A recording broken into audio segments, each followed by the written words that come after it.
Morning, this is Rohit giving you an update on the currency markets. It's the 14th of December and they just got a little interesting.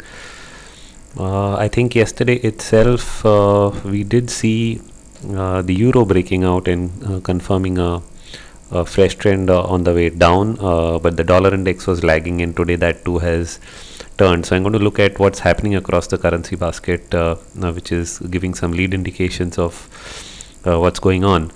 You're looking at the chart of the dollar index. You can see two big green bars. My sense is that we have here started what would be a third wave, okay, and probably we are subdividing, which means the third wave itself is subdividing.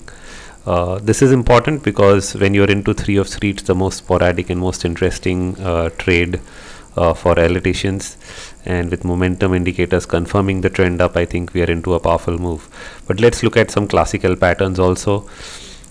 We have a very interesting classical setup, something that everyone looking at technicals knows about, even those not technicians know about. It's called the head and shoulders, and the dollar index has this head and shoulders pattern right here, okay, and that's the neckline. So the euro closed above the neckline yesterday, and the dollar index, which has an almost 50% weight in with the euro, has also now closed above that. So in the very short term, what does this mean? This means that we have multiple targets.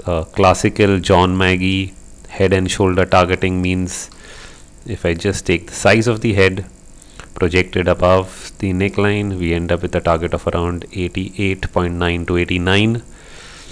Okay, if we use some Elliott wave targeting, then we can say that if wave 1 was even just equal to wave 3, that would give us a target of somewhere around 82.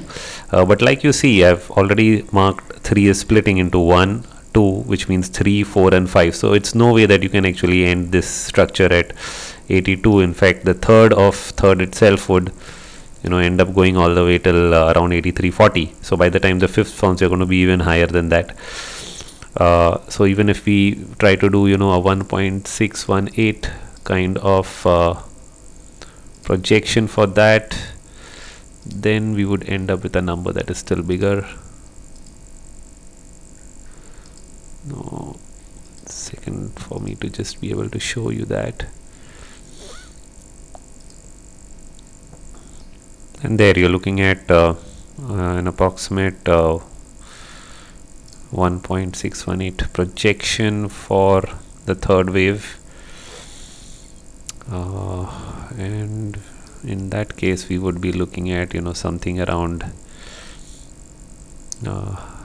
85 half. So you're definitely looking at 85 half to 89 as targets. Now let me just widen this chart a little bit. In fact, let me take a larger chart and show you that while this shorter term head and shoulders is forming for quite some time, we have a much bigger head and shoulders, a multi-year one, working its way around the chart.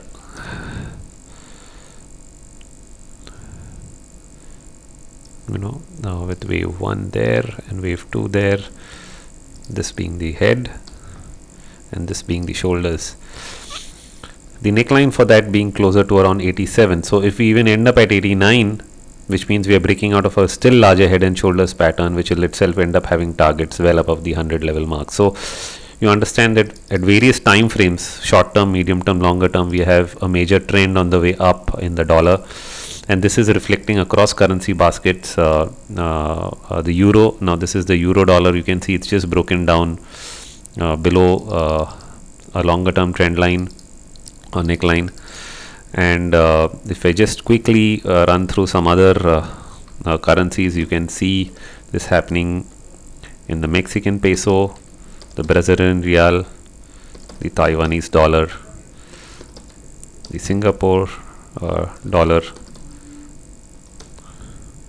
and so it's almost an across the board move in the dollar that you're witnessing.